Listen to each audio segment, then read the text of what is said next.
Hi, I'm Ann Kim, a senior editor at Washington Monthly, and I'm speaking today with Pete Brodnitz. He is a veteran Democratic pollster who is the founder of Expedition Strategies. Hey, Pete, welcome.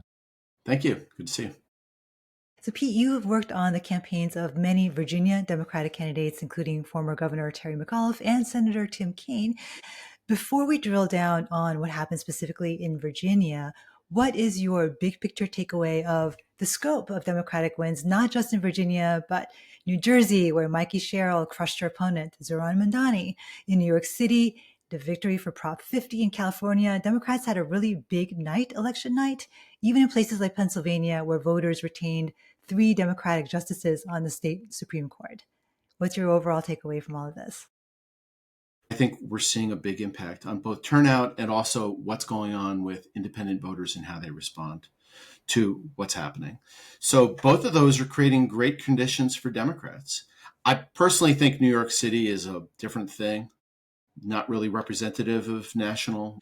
But in Virginia and in New Jersey, and also with the California results, clearly you got really great performance from the Democrats. You saw Democrats of all persuasion voting for the Democratic candidate. In other words, it wasn't really ideological. So, for instance, that's something that was different in New York, it looks like, which is in New York, if you're a progressive for the most part, you voted for Mamdani. But then if you're a moderate, there's a big drop off. That didn't happen in Virginia so much and in New Jersey so much. And in both of those cases, they showed you can win with liberal voters, you can win with moderate voters at the same time. You don't have to choose. So if you compare what just happened in Virginia, for instance, with what happened in 2021, where Virginia Democrats lost the governor's race, Yeah. there was a shift that was significant. So we went from a deficit to an advantage between those 2 years. And part of that is, I think that the Trump administration is playing winner takes all politics. I actually am reluctant to even use the word playing because it's a lot more serious than that. But their approach is winner takes all.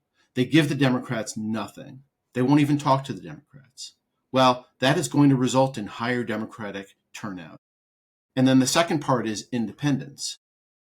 You're going to get Democratic leaning independents to turn out in higher numbers. But also, I always think of independents as people who, by definition, are more about solving problems than they are about ideology.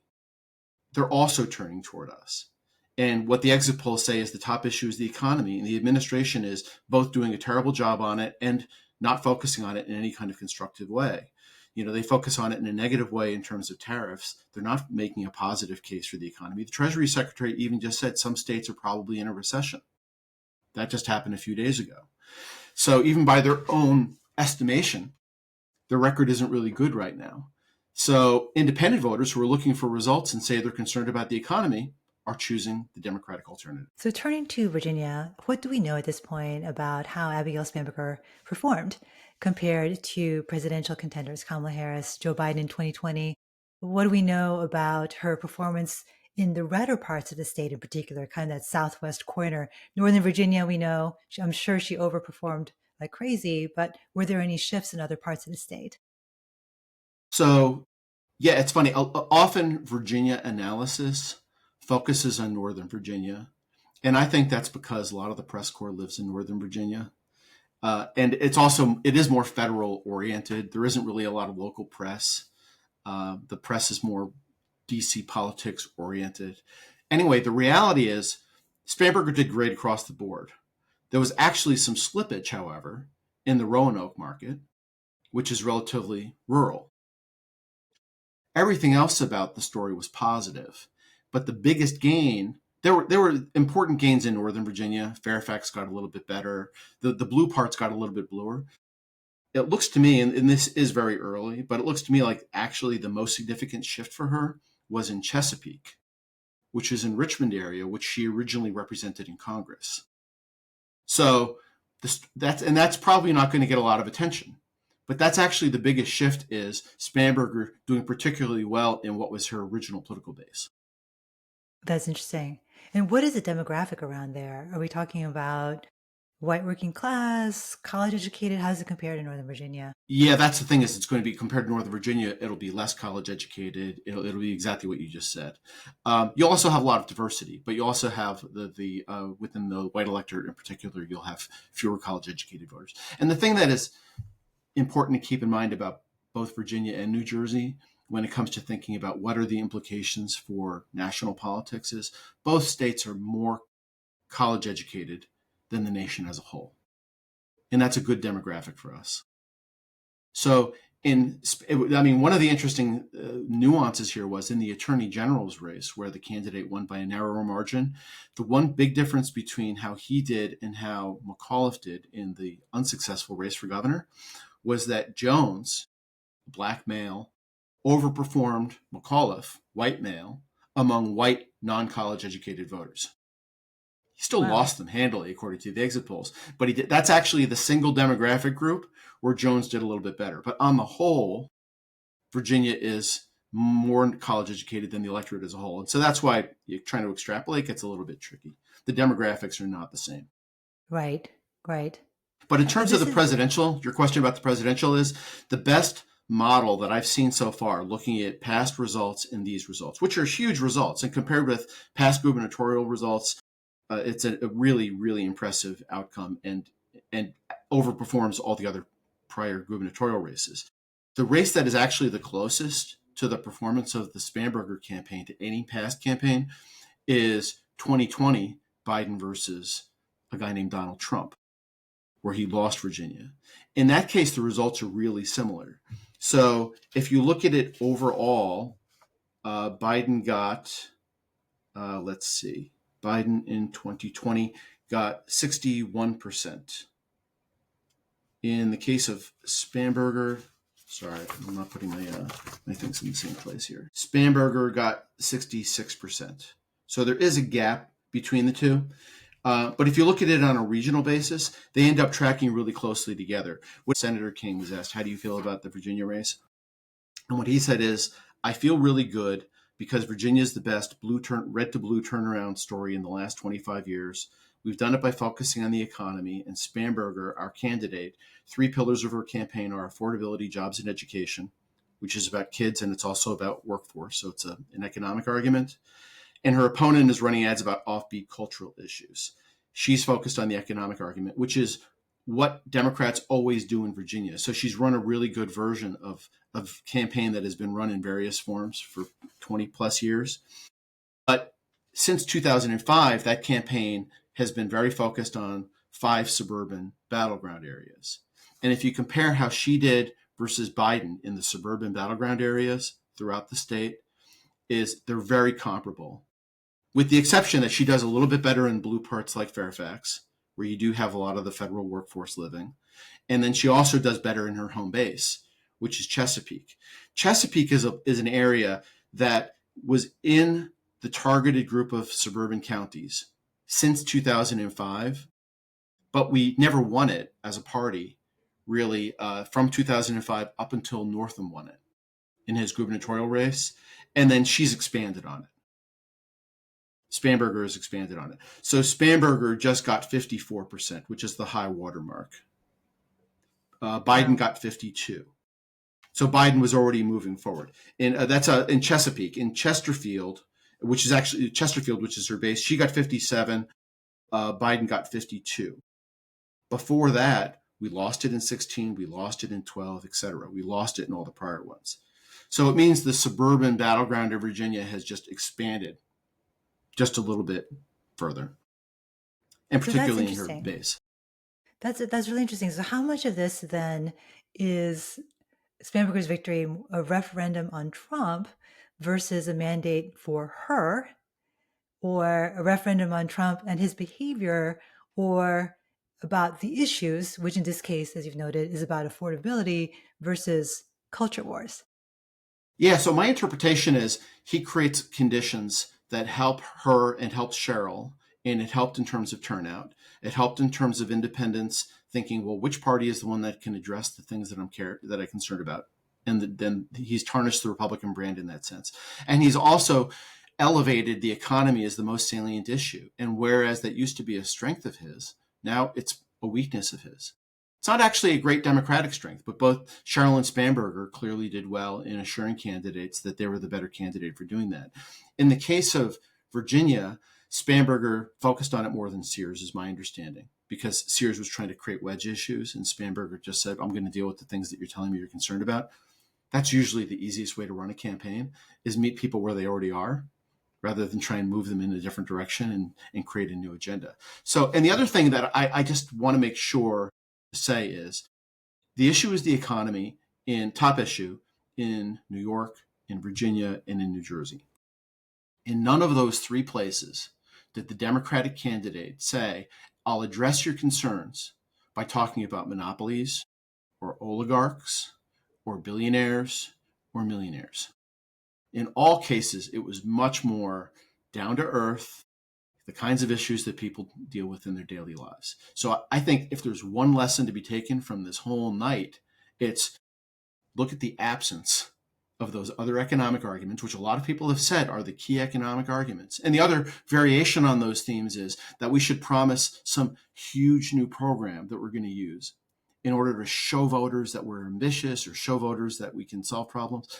None of that's true.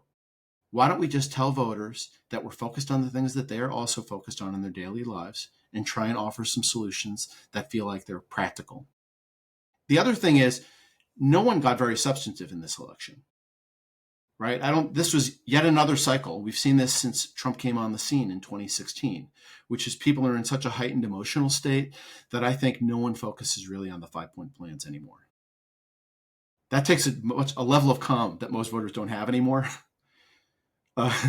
And so that's also the era we're in. We're not in an era of the 5 or 10-point plan. It's much more, are you on my side or not on my side? And are you focused on the things that I'm concerned about or not? It's pretty simple. And the Republicans are going to have a hard time, changing the topic right now from the top. They might take us to war in Venezuela. That might change the topic. Or maybe they'll decide they're going to drop the tariffs and actually pivot. It doesn't feel like that's in them. That's my opinion. Is Unless it doesn't feel like they have a pivot in them. If they're forced by the Supreme Court to do it, then they could say, we have no choice, we're going to drop the tariffs. That would be politically pretty adept. But I don't know if they can do that. Right. It would show a lightness of movement that they haven't really demonstrated so far. So what's the risk that Democrats take the wrong lessons from these victories? You've kind of alluded what those wrong lessons could be. There's been a lot of coverage already about the coming split between the populists and the so-called moderate/centrists because of the victory in New York from Mamdani. We've all got to be populists since that's how to win. Sherrill and Spanberger are moderates, and so we've all got to be moderates, and that's how we're going to win.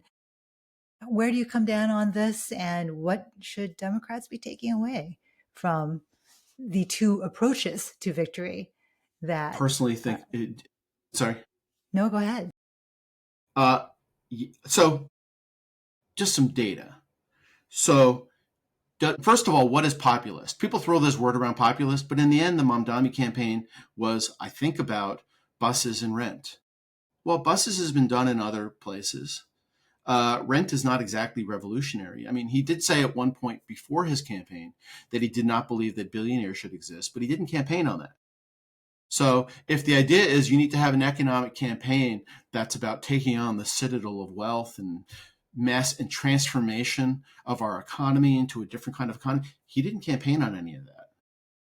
So they might want that, people who espouse this interpretation of the election, but that actually was not what that campaign was about. I mean, free buses, some people say it's radical. It's not radical. They do it in other places. They do it in Berlin. Someone pointed out to me recently, they do it in Aspen. Not exactly a hotbed of radicalism. So there's nothing that radical about that. It was just economic focused. So, and I think the New York campaign is a cautionary tale in a lot of ways, because one theory of the case is that you have to tilt to the left, whatever the left means to you, in order to get turnout. And you have to tilt to the left in order to get young people to vote for you. And you have to tilt to the left in order to get a stronger vote among liberals. Well, turnout in New York was weaker than it was in Virginia and New Jersey. So that campaign, which clearly tilted to the left, produced lower turnout than we got in either of the other places. And you can't say it's because they had a low profile. There was nothing low profile about the New York campaign. The other issue is the age issue. You need to run a campaign like Mamdani in order to keep the base with you. And it's okay if you lose some moderates. Well, Mamdani, according to the exits, got 77% of liberal voters, which was half of the electorate in New York City. In New Jersey and Virginia, it was more like a third of the vote. But Spanberger and Sherrill both got 20% higher percentage support among liberals. In other words, he got 77% with liberals, and Spanberger got 96, and Sherrill got 94. So tilting to the left didn't produce a bigger share.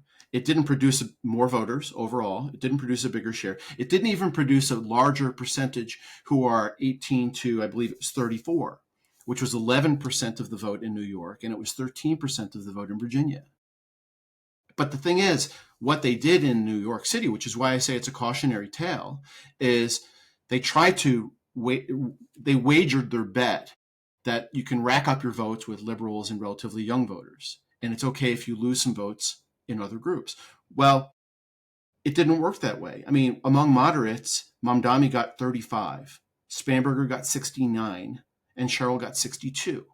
In other words, Spanberger and Sherrill outperformed him with liberals and moderates. They didn't have to make a choice.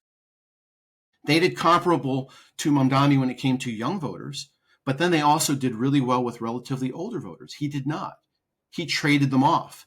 He did really well with the youngest voters, and then his vote dropped off. This whole theory, because there's a theory within it's not really the party because it's DSA, I think, but it's on the left. There's a theory that you have to run a certain kind of campaign in order to bring out new voters and inspire those new voters to vote for you, because otherwise there's no way they're going to vote for those milquetoast voters in the center. This election says none of that is true. None of that is true. Spanberger and Sherrill excited more voters, if turnout represents excitement, and they also did better with the base while also expanding into independents and moderates. So I think New York is a cautionary tale. And then obviously the demographics of New York City are not even close to representative of the demographics of the country. And finally, I guess I'd say is that in New York City, Mamdani ended up with about 50%. Obama got 63. He underperformed. He radically underperformed. I mean, Clinton, who's not exactly also, taking on the Citadel, also outperformed him dramatically. I think Obama was a relatively high watermark. And I cite a presidential one because that was a competitive race. I'm trying to be fair, because if you compared this to another New York City general election, you could say, wow, that's not really fair because this was competitive and the other ones are not. But if you compare his performance to presidential elections, which are competitive, at least nationally, he underperforms. He underperformed Biden, Clinton, Obama, underperforms. So where's the lesson in that? Yeah. Very interesting, Pete. These are figures that I think that a lot of people aren't paying attention to in the frenzy that's been happening after the election. So really, really fascinating to hear this. Well, thank you, Pete. I've been speaking today with Pete Brodnitz, veteran Democratic pollster who is the founder of Expedition Strategies. I'm Ann Kim, senior editor at Washington Monthly. Thank you for watching. Take care, Thanks, my Pete. pleasure.